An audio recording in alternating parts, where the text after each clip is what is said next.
আল্লাহ পাকের কোরআন জানিয়েছে আল্লাহর বান্দিরা শুনে রাখো আল্লাহ পাক জানিয়েছেন কিয়ামতের মাঠে মহাময়দানে মুসিবতের দিন আল্লাহ পাক জিজ্ঞাসা করবে বান্দা বান্দা বান্দা বান্দা বলো আল্লাহ পাক জানিয়েছেন কিয়ামতের মাঠে মহাময়দানে মুসিবতের দিনেতে ফি জান্নাতিন ইয়াতাসাআলুন জান্নাতি যারা হবে আনিল মুজরিমিন আল্লাহ পাকের জান্নাতি বান্দারা জাহান্নামীদেরকে প্রশ্ন করবেন জিজ্ঞাসা করবেন এই জাহান্নামী ভাইরা বলো কি বাবার আজকে দিন তোমরা কি কারণে জাহান্নামে এসেছো পৃথিবীর জমিনে তোমাদের কাছে কি কোরআন পৌঁছায়নি তোমাদের কাছে কি নবী রাসূল পৌঁছায়নি তোমাদের কাছে কি দুনিয়ার আলেমরা জাহান্নামের ভয় দেখায়নি কে বলবে জান্নাতীরা যারা একেবারে তাদের চিরসুখ চিরশান্তি যাদের জীবনে আর কষ্ট হবে না ব্যথা হবে না যন্ত্রণা হবে না যাদের জীবনে আর কোনো বিপদ আসবে না মহা সুখ যারা পেয়ে যাবে তারা বলবে ফি জান্নাতিন ইয়াতাসাআলুনা আনিল মুজরিমিন যারা জাহান্নামী হবে তাদেরকে জিজ্ঞাসা করবেন ভাই তোমরা আজকে জাহান্নামে যে এসেছো তা তোমাদের কাছে কি নবী রাসূল পৌঁছায়নি তোমাদের কাছে কি কোরআন পৌঁছায়নি তোমরা কি শোনোনি জাহান্নাম অত্যন্ত ভয়াবহ জায়গা তোমরা কি জানো না তোমরা পৃথিবীতে কি তোমরা দুনিয়ার আলেমদের থেকে কোরআন হাদিসের আলোচনা শোনোনি আচ্ছা বলেন যারা জাহান্নামী হবে তারা কি বলবে যে হ্যাঁ আমাদের কাছে কোরআন পৌঁছায়নি এই অস্বীকার করতে পারবে কথা বলেন পারবে পারবে না জাহান্নামী ভাইরা বলবে ও জান্নাতি ভাইরা শুনে রাখো আমরা জানিয়ে দিলাম আমাদের মাঝে আল্লাহর কোরআন এসেছিল আমাদের মাঝে নবী রাসূল এসেছিল আমাদের মাঝে দুনিয়ার আলেমরা কোরআন হাদিসের আলোচনাগুলো শুনিয়েছিল কিন্তু আমরা জীবনে সেগুলো মান্যতা দেইনি এ দুনিয়ার মানুষেরা ওই সময় জান্নাতীরা জিজ্ঞাসা করবেন ও জাহান্নামী ভাইরা বলো বলো বলো বলো কি পৃথিবীর জমিনে তোমাদের অন্যায়গুলো কি কি ছিল ওই সময় জাহান্নামীরা প্রথম নম্বরে বলতে থাকবে এ জান্নাতি ভাইরা শুনে রাখো আমরা জাহান্নামী হওয়ার প্রথম নাম্বার কারণ হলো তারা বলবেন কালো লাম নাকু মিনাল মুসাল্লিন ও জান্নাতি ভাইরা দুনিয়ার জমিনে নবী রাসূলরা বলে গেছে নামাজ আদায় করো নামাজ যদি না পড়ো কখনো আল্লাহর প্রিয় হতে পারবে না নামাজ যদি না পড়ো কখনো আল্লাহর প্রিয় বান্দাদের দলভুক্ত হতে পারবে না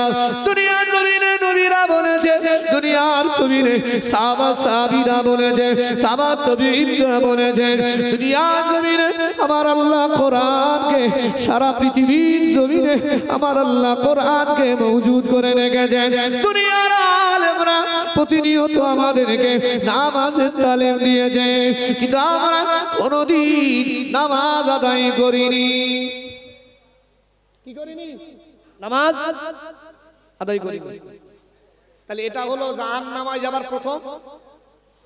যাবার প্রথম কারণ ভাই সেটি জাহান্নামীরা আফসোস করবে জাহান্নামীরা কাঁদবে জাহান্নামীরা আফসোস করবে আর নিজেদের অন্যায় নিজেদের অপরাধগুলো নিজেরাই প্রকাশ করবে আর এখন যতটা সময় থাক না ভাই আর পরে হবে না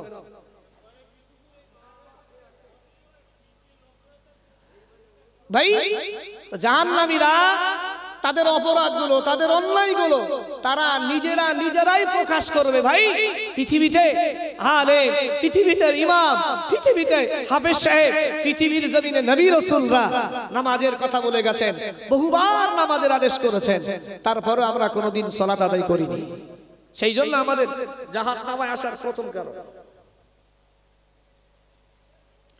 আল্লাহ নবী জানিয়েছেন ও বাবা সাবিরা ও বাবা সাবারা শুনে রাখো নবী জানিয়ে দিলাম আল্লাহ পাকের নবী বলেন আউয়ালু মা ইউহাসাবু বিহিল আব ইয়াউমাল কিয়ামা কিয়ামতি আল্লাহ নবী বলেন কিয়ামতের মাঠে মহাময়দানে মুসিবতের দিনে আমার আল্লাহ পাক তোমার আমার জীবনের সবথেকে যে হিসাবটা প্রথমে নেবেন আল্লাহ নবী বলেন আউয়ালু মা ইউহাসাবু বিহিল আবদু ইয়াউমাল কিয়ামা নবী আমার বলেন কিয়ামতের দিন আমার আল্লাহ পাক সর্বপ্রথম যে হিসাবখানাটা আল্লাহ পাক নেবেন মিনাস সালাহ নামাজের ব্যাপারে নেবেন নবী আমার বলেন যারা নামাজের ব্যাপারে ছাড়পত্র পেয়ে যাবে আমি নবী জানিয়ে দিলাম কিয়ামতের সমস্ত ঘাটিগুলো সে সহজে পার হয়ে আল্লাহ পাকের দয়ার জান্নাতের মেহমান হয়ে যাবে জোরে বলে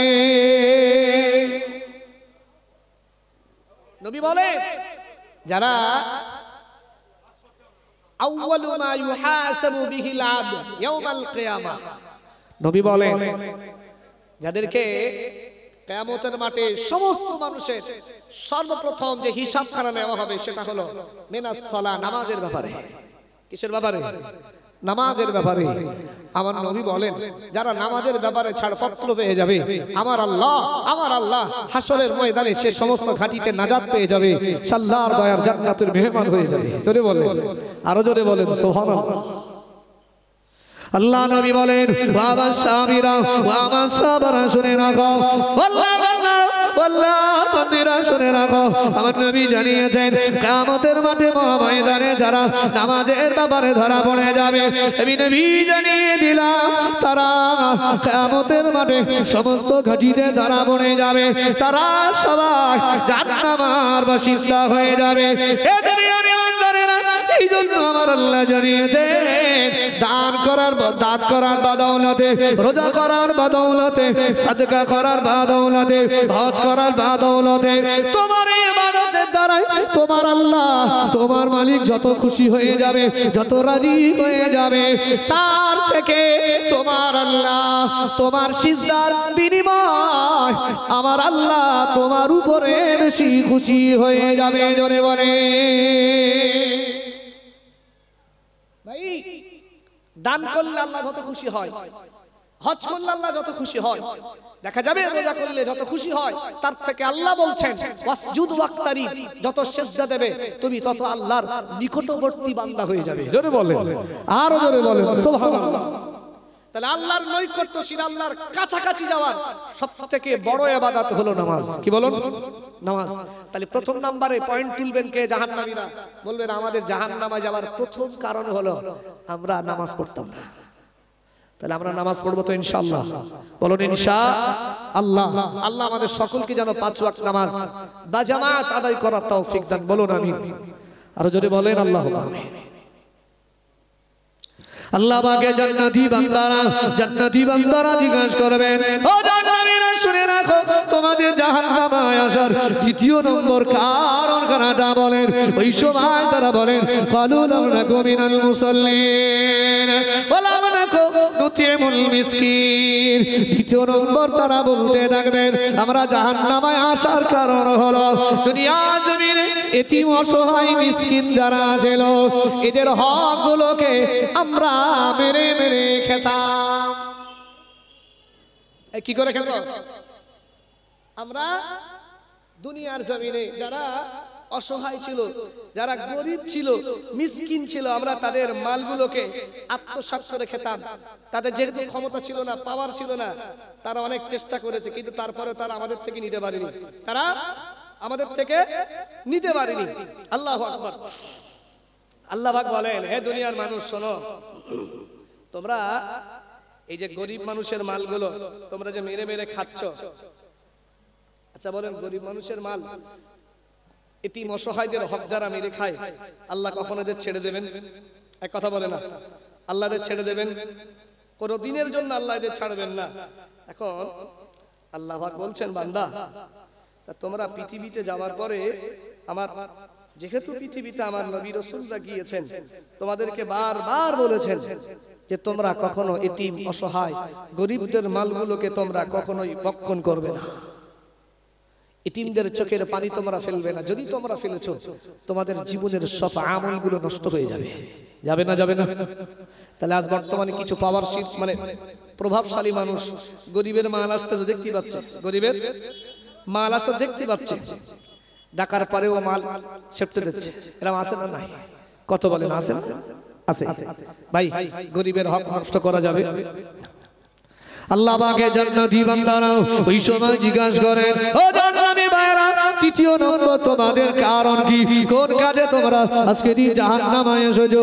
ওই সময় তারা বলতে থাকবেন, জান্নাতি ভাইরা নিজেদের অন্যায়গুলো, নিজেদের অপরাধগুলো জান্নাতি ভাইদের সাথে কান্না করবে আর বলবেন, হে দুনিয়ার ইমানদারেরা শুনে রাখো, তৃতীয় নম্বর জাহান্নামে যাবার কারণ হবে ওয়াকুন্না নাখুদু মাল খায়রিন। কোরআনে বহু জায়গাতে আল্লাহ পাক জানিয়েছেন, দুনিয়ায় বন্ধু যদি করতে হয় আল্লাহ ওয়ালার সাথে বন্ধু করো, বন্ধু যদি করতে হয় নামাজির সাথে বন্ধু করো, বন্ধু যদি করতে হয় দাড়িওয়ালা টুপিওয়ালা নবীর সুন্নাহ মাননেওয়ালার সাথে বন্ধুত্ব করো। ওই বন্ধুত্ব মরণের পরেও বজায় থাকবে, ওই বন্ধুত্ব কিয়ামতের মাঠেও বজায় থাকবে। এ দুনিয়ার ইমানদারেরা, আমি আল্লাহ পাক জানিয়ে দিলাম, বন্ধু যদি ভালো হয়, বন্ধুর কারণে আমি আল্লাহ তোমাকে জান্নাত দান করব জোরে বলে। তাহলে পৃথিবীতে ভালো বন্ধুত্ব স্থাপন করা লাগবে। আদেশ কার? এই কথা বলেন, আদেশ কার? এখন এই নইপুকুরের কোন মানুষ যদি আমি হাসানুজ্জামান আমার সাথে বন্ধুত্ব করে, আচ্ছা বলেন, আমি এই দাঁড়িয়ে নিয়ে পাঞ্জাবি নিয়ে আমি কোনদিন তার আদেশ করবো চল ভাই লটারি কেটে আসি? কথা বলে না? বলবো? কোনদিন বলবো চল ভালো লাগে না, মন মেজাজ একদম ভালো নেই, চল একটু বাগানের দিকে যাই একটা গেঁজা টেনে আসি? বলবো জীবনে? কথা বলে না? বলবো? বরঞ্চ আমি মানুষকে কি বলবো, ভাই আজান হচ্ছে চলেন, এতক্ষণ দুনিয়ার অনেক কর্ম করেছি, আজান মানে এখন আর দুনিয়ার কারোর সাথে সম্পর্ক নয়, আজান মানে দুনিয়ার সবার সাথে সম্পর্ক করে এখন তোমার আমার জন্য নিষেধ, চলো একটু মহান মালিকের সাথে সম্পর্ক করি। বলবো না? বলবো না? কথা বলে না? তাহলে ভালো বন্ধুত্ব করলে নিশ্চয়ই সে ভালো কাজে তোমাকে আদেশ দেবে, দেবে না? দেবে না? আল্লাহর বান্দারা শুনে রাখো, আল্লাহ পাক জানিয়েছেন পারা নাম্বার 29 সূরার নাম সূরাতুল মুদ্দাসির, দ্বিতীয় নম্বর পৃষ্ঠা। আল্লাহ পাকের জাহান্নামী বান্দা বান্দীরা কান্না করে করে বলবেন, ও জান্নাতি ভাইরা, আজকে আমাদের জাহান্নামে আসার তৃতীয় নম্বর কারণ হলো ওয়াকুন্না নাখুদু মাল খায়রিন।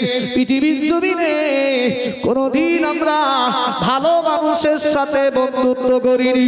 দুনিয়ার জমিনে যত অসৎ মানুষ, যত বেনামাজি ছিল, যত সুদখোর ছিল, যত লাটারি করছিল, যত জেনা করছিল, যত মদ্যপায়ী ছিল, দুনিয়ার জমিনে দুষ্টু প্রকৃতির লোক যারা ছিল, ওদের সাথে আমাদের বন্ধুত্ব ছিল।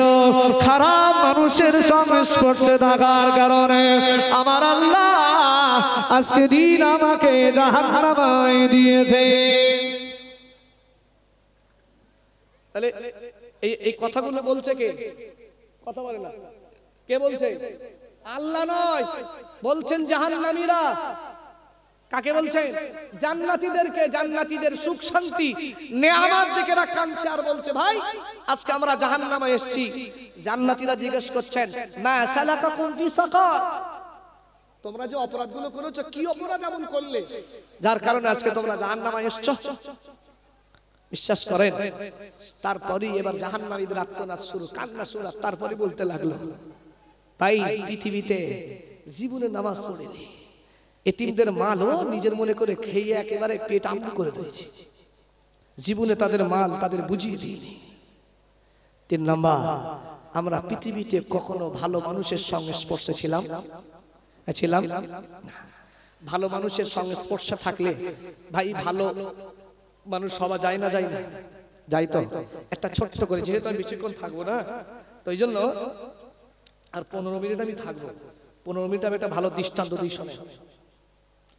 এখন আমার নবী সাল্লাল্লাহু আলাইহি ওয়াসাল্লাম ছোট্টবেলা থেকে একজন মানুষের সঙ্গে ওঠা বসা করতেন, যার নাম হলো আবু বকর। কি নাম বললাম? হযরতে আবু বকর। আমার নবী ছোট্টবেলাকার বন্ধু এই আবু বকর। তো এখন আমার নবীর সাথে থাকলেন, হয়তো প্রথম পিরিয়ডে আবু বকর মুসলমান ছিল না, ঈমান আনেননি, ঈমান আনেননি, কিন্তু তারপরে আবু বকর যেহেতু নবীর সাথে থাকেন, আচ্ছা বলেন যাকে আল্লাহ আখিরি পয়গম্বর বানাবেন, যাকে নবী বানাবেন, নবুয়তের দায়িত্ব দেবেন, যারা নবী হবে তাদের নবুয়ত পাবার আগেও তাদের ব্যবহার, তাদের আচরণ, তাদের চলাফেরা, তাদের ওঠা বসায় এলাকাবাসী মুগ্ধ হবে, হবে না হবে না হবে। তাদের চলাফেরা, তাদের ওঠা বসা সবকিছু আলাদা হবে।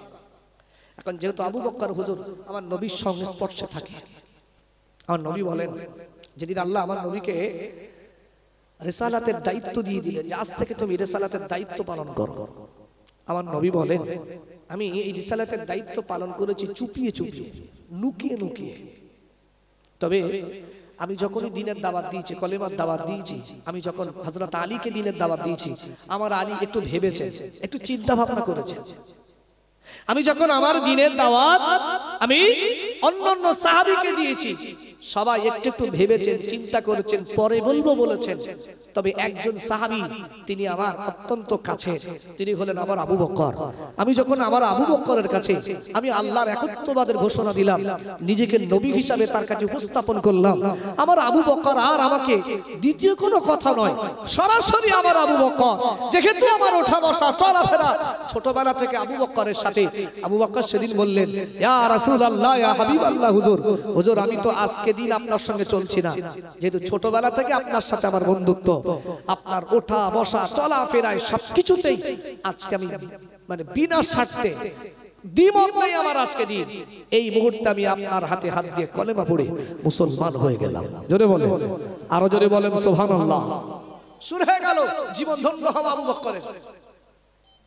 এই আবু বকর আস্তে আস্তে আস্তে আস্তে করে আল্লাহ পাক আবু বকরের মর্যাদা আস্তে আস্তে এবার বাড়াতে লাগলেন। কেমন? আবু বকর আমার নবীর এত ভালোবাসতে লাগলেন, এত মহব্বত করতে লাগলেন। প্রথম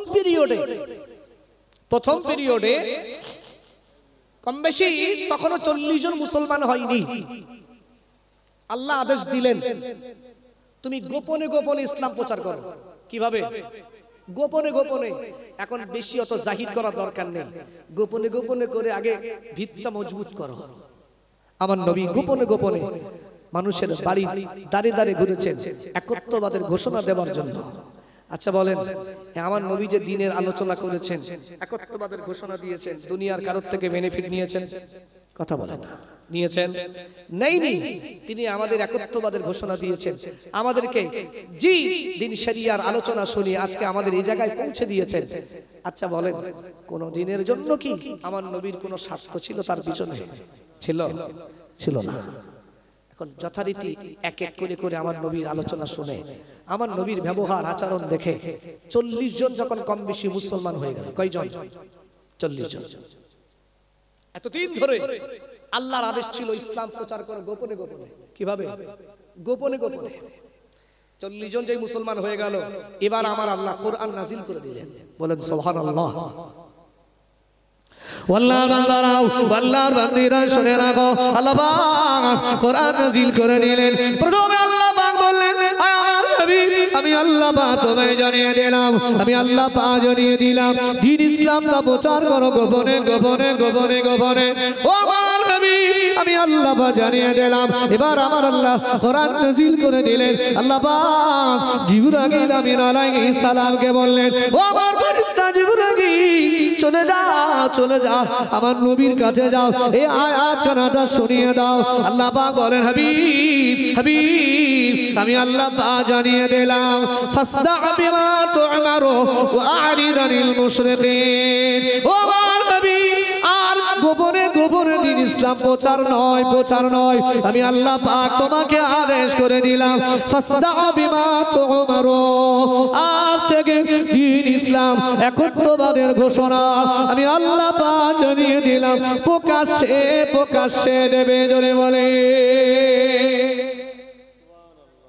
আরিদানিল মুশরিকিন, মুশরিকদেরকে উপেক্ষা করো, আর টেনশন করো না, মুশরিকদের ভয় করো না।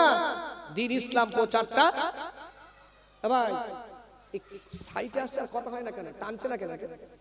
যে সাইটে আসার কথা হয়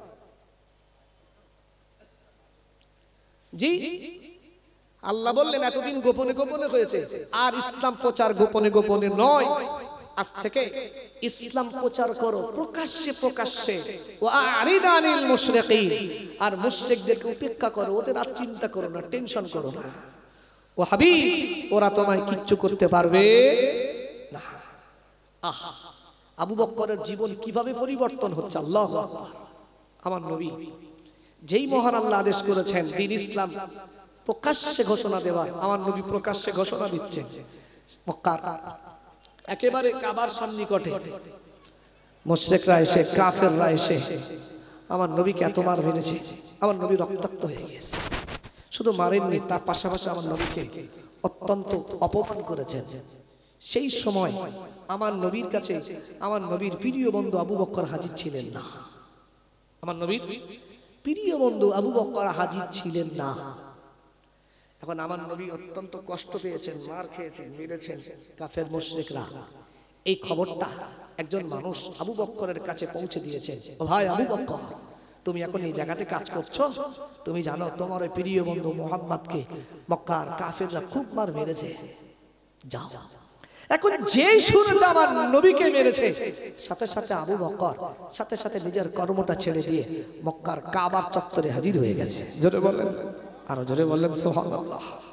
আশিক আর মাশুকের সম্পর্ক কত, আর আমরা কত আশিক, বুঝতে পারছেন তো? এখন আবু বকর সিদ্দিক রাদিয়াল্লাহু আনহু তিনি শুধু গিয়ে দেখলেন আমার নবীকে ঘিরে তারা যেন নক্করজনক ব্যবহার, কটু কথা, খারাপ ভাষা তারা ব্যবহার করছে। সেই দলের ভিতরে ঢুকে আবু বকর বললেন, হে মক্কার মানুষেরা, তোমরা এমন একজন মানুষকে মারছো যে মানুষটা তোমাদেরকে সত্যের পথে ডাকছে, যে মানুষটা তোমাদেরকে একত্ববাদ আল্লাহর দিকে ডাকছে, সেই মানুষটাকে তোমরা মারছো। এখন যেই বলেছে ওরা বুঝতে পেরেছে আবু বকরও আমাদের ধর্মে নাই, আবু বকরও মুহাম্মাদের ধর্মে চলে গেছে। এবার আমার নবীকে ছেড়ে আবু বকরকে এত মার মেরেছে, এত মার মেরেছে।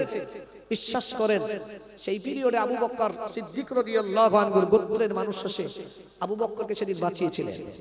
তা এত মার মেরেছে আবু বকরকে, আবু বকর একেবারে সারা দিন কম বেশি একেবারে রাতের ম্যাক্সিমাম টাইম তিনি অজ্ঞান হয়েছিলেন, তিনি সেন্সলেস ছিলেন একেবারে। তার মা তার মাথার গোড়ায় বসে রয়েছেন খানা নিয়ে, খাদ্য নিয়ে। যেহেতু আবু বকর দিনে খাইনি, রাতে খাইনি, আবার কাফেররা এত মার মেরেছে, মা তো মায়ের জাহান, খাবার দিয়ে বসে রয়েছে। একেবারে রাতের শেষ লগ্নে আবু বকরের জ্ঞান ফিরেছে। একবার জোরে বলেন সুবহানাল্লাহ। আল্লাহ পাকের বান্দা, আল্লাহ বান্দারা, আল্লাহর বান্দিরা শুনে রাখো, ওই সময় আবু বকর সিদ্দিক রাদিয়াল্লাহু তাআলা আনহু ওই সময় বলেন, ও আমার মা শুনে রাখো, জ্ঞান যেই ফিরেছে, তার যেই অজ্ঞান থেকে সে যখন তার জ্ঞান ফিরে আসলো, আল্লাহ পাক তাকে যখন আবার হুঁশখানাটা ফিরিয়ে দিলেন, আবু বকরের সর্বপ্রথম যে কথাটা বলেছিলেন, ও আমার মা, আমায় বলো আমার নবী কেমন আছে, আমার নবী কেমন আছে, আমার নবী কেমন আছে, আমায় বলো। আল্লাহ বান্দারা, আল্লাহ বান্দিরা, ওই সময় আবু বকরের মা বলেছিলেন, এ বাবা আবু বকর, তুমি দিনে খাওনি, তুমি রাতে খাওনি, তোমার শরীর এত অসুস্থ, তুমি সারা দিন সারা রাত ধরে অজ্ঞান হয়ে পড়েছিলে। নিজে একটু খানা খাও, নিজের দেহের দিকে তাকাও, নিজের জানের মায়া করো, নিজের জানের মায়া না করে তুমি তোমার নবীর খোঁজ নিচ্ছ। আল্লাহর বান্দারা, আল্লাহর বান্দিরা শুনে রাখো, আবু বকর সিদ্দিক রাদিয়াল্লাহু তাআলা আনহু সেই সময় যে উত্তর কানা দিয়েছিলেন, ও আমার মা শুনে রাখো, আমি আবু বকর যে নবীকে এত ভালোবাসি, যে নবীকে এত মহব্বত করি, আমি আবু বকর তার জন্য শুধু জান নয়, জান তার জন্য শুধু মাল নয়, তার জন্য শুধু অর্থ নয়, তার জন্য সম্পদ নয়, আমি আবু বকর আমার নবী যদি চায়, আমার নবীর জন্য আমি আবু বকর আমার জান খানাটা কুরবান করে দেব। তো জোরে বলেন, আরো চিল্লে বলেন সুবহানাল্লাহ। আমি সেই আবু বকর যে নবীর হাতে হাত দিয়ে কলমা পড়ে মুসলমান হয়েছি, সেই নবীর সাথে এমন প্রেম করেছি, আমার নবীর জন্য শুধু মাল সম্পদ নয়, আমার নবী যদি চায় আমি আবু বকর আমার জানটুকু আমার নবীর জন্য দিয়ে দেব। জোরে বলেন সুবহানাল্লাহ। কেমন প্রেম তিনি করেছেন। এখন আবু বক্করের মা বলছেন বেটা তা সে নাই ঠিক আছে কিছু তো খা। আবু বক্কর বলেন মা আমি খানা ততক্ষণ খাবো না যতক্ষণ আমি আমার নবীকে সচকে না দেখবো। একবার জোরে বলেন, আরো জোরে বলেন সুবহানাল্লাহ। এখন আমার নবীর সাহাবী আবু বকর সিদ্দিক রাদিয়াল্লাহু আনহু তার মা বলে বেটা তোমার নবী কোথায় আছে জানি না। তখন আবু বকর বললেন মা যাও আবু লাহাবের স্ত্রী উম্মে জামিলের কাছে যাও। উম্মে জামিল জানে আমার নবী কোথায়। ভাই সব সময় মনে রাখবেন শত্রুরা খবর রাখে, রাখে না রাখে না কথা বলেন, রাখে না? শত্রুরা ঠিক খবর রাখে তার প্রতিপক্ষ কোথায় আছে, এই তার বিপক্ষ কোথায় আছে জানে ঠিক। আবু বকর বললেন যাও মা উম্মে জামিলের কাছে যাও। আল্লাহর বান্দারা আল্লাহর বান্দারা শুনে রাখো, উম্মে জামিলের কাছে গেলেন। উম্মে জামিল খবর দিয়ে দিলেন যা যা চলে যাও ওই কুঠির ঘরেতে আমার নবী শুয়ে আছেন। আল্লাহর বান্দারা আল্লাহর বান্দিরা শুনে রাখো, কেউ কেউ বলেছেন আমার নবী শুয়ে রয়েছেন, কেউ কেউ বলেন না কিছু সাহাবীদের ঘিরে আমার নবী বসে রয়েছেন। হঠাৎ করে আবু বকর সিদ্দিক রাদিয়াল্লাহু তাআলা আনহুর মা আবু বকরকে বলেছিলেন আবু বকর চলে যাও চলে যাও, তোমার নবী অমুক বাড়িতে বসে রয়েছেন। তার সাহাবীদের নিয়ে কিছু আলোচনা করে, তার সাহাবীদের নিয়ে কিছু আলোচনা করেন। আল্লাহ বান্দারা আল্লাহ বান্দিরা শুনে রাখো দরুদ শরীফ আল্লাহুম্মা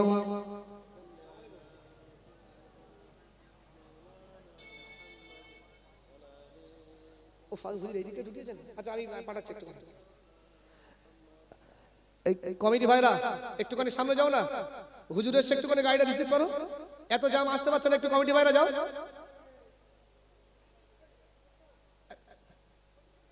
এই এই রাস্তা দিয়ে ঢুকে যাও, হুজুর আসছে। হ্যাঁ মাসুম হুজুর আসছে, তাড়াতাড়ি যাও।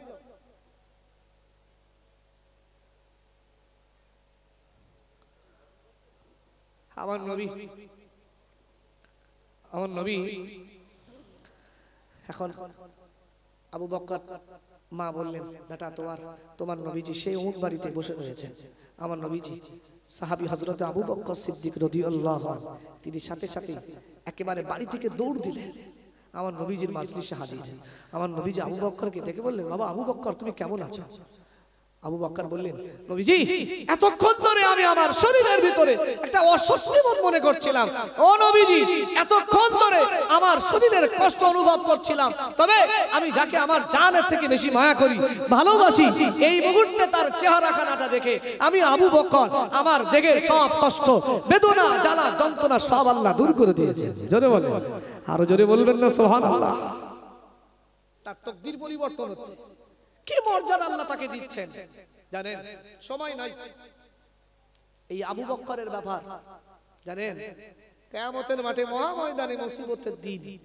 আহা আমার নবী যখন সিজদায় পড়ে কাঁদবেন আল্লাহ বলবেন হাবিব কাঁদছো কেন, তুমি কাঁদো কেন, তোমার কি চাহা?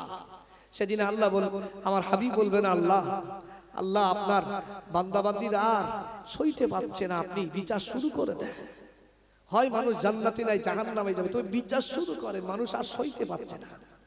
আল্লাহ বলেন হাবিব আপনি মাথা তোলেন, আমি আপনার প্রার্থনা মঞ্জুর করে নিলাম। একবার জোরে বলেন সুবহানাল্লাহ।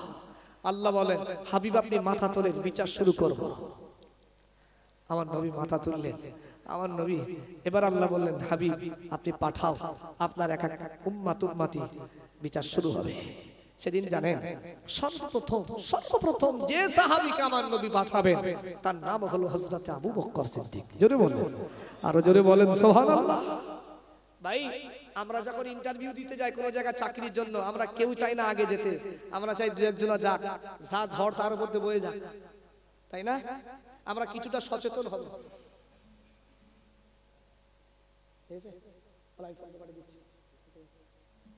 বুঝলেন কিন্তু ভাই এই হুজুর আসলে হুজুর স্টেজে তুলে এসো, হুজুর আসলে হুজুর তুলে এসো, একেবারে স্টেজে নিয়ে এসো। জি এখন কথা হলো নবীজি বললেন আবু বকর যাও, আজকে দিন তোমার বিচার শুরু হবে।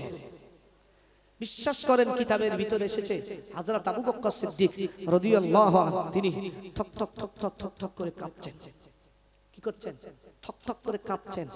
আবু বকর বলছেন নবীজি, আবু বকর কাঁদেন আর নবীকে বলেন, নবীজি আপনি আমায় পাঠাবেন না আগে, নবীজি আপনি আমাকে আগে পাঠাবেন না, আমার জীবনের অনেকটা বয়স অতিবাহিত হওয়ার পরে আমি আপনার হাতে হাত দিয়ে কলেমা পড়ে মুসলমান হয়েছি, নবীজি আপনি আমাকে আগে পাঠাবেন না।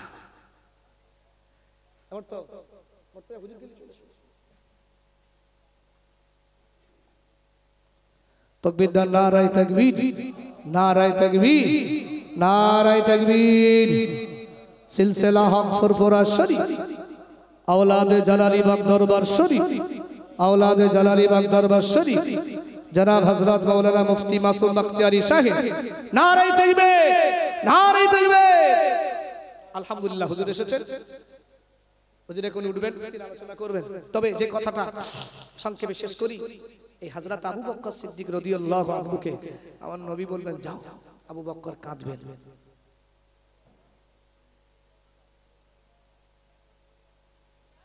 আমার আমার হুজুর তুমি চলে এসো, আমার আবু বকর সিদ্দিক রাদিয়াল্লাহু আনহুকে আমার নবী বলবেন যাও। এখন আবু বকর বললেন নবীজি আপনি আমায় পাঠান না, আমার ভয় লাগছে। আমার নবী বললেন যে না, তোমাকেই আগে যাওয়া লাগবে, তোমাকেই আগে যাওয়া লাগবে। তখন সেই সময় আবু বকর সিদ্দিক রাদিয়াল্লাহু আনহু তিনিও গিয়ে আমার নবীর মতো সিজদায় পড়ে যাবেন, অঝর নয়নে কাঁদবেন। আমার আল্লাহ বলবেন আবু বকর, আয় আবু বকর, আমার তুমি আমার হাবিবের বন্ধু, তুমি আমার হাবিবের বন্ধু, তুমি আমার হাবিবের সেই গারে সাওয়ারে 3 রাত 3 দিন একত্রিত ছিলে, বন্ধু ছিলে। সেদিন তুমি আমার হাবিবের বন্ধু ছিলে, তুমি আমার হাবিবকে অনেক উপকার সাহায্য করেছো, আজকে আমি আল্লাহ তোমাকে সাহায্য করছি। জোরে বলেন, আরো জোরে বলেন সুবহানাল্লাহ। আল্লাহ পাক বলেন আবু বকর, আমার বান্দা আবু বকর, আমি আল্লাহ বাজারে দিলাম সিজদা থেকে মাথা তোলন, সিজদা থেকে মাথা তোলন, আমি আল্লাহ বাজারে দিলাম, আমি আল্লাহ আজকে দিন তোমার মর্যাদা সমস্ত বান্দা বান্দি থেকে আমি আল্লাহ তোমার সম্মান বুলন্দ করে দিলাম। জোরে বলে সেদিন আবু বকরের সম্মান আল্লাহ বলবেন সব মানুষের থেকে আজকে দিন আমি আল্লাহ তোমার সম্মানকে উঁচু করে দিলাম, বুলন্দ করে দিলাম। জোরে বলেন সুবহানাল্লাহ। ভাই এজন্য ভালো মানুষের সাথে ভালো মানুষের সংস্পর্শে থাকলে নিশ্চিত তার জীবন পরিবর্তন হয়ে যায়। এইজন্য আমরা সকলেই চেষ্টা করব ভালো মানুষের সংস্পর্শে থাকা। আল্লাহ আমাদের সকলকে সৎ মানুষের সঙ্গে সংস্পর্শে থেকে মহান আল্লাহর হুকুম আহকামগুলো যেন আমরা জীবনে বাস্তবায়ন করতে পারি, আল্লাহ যেন সেই তৌফিক দান করেন। সকলে বলি আল্লাহুম্মা আমিন।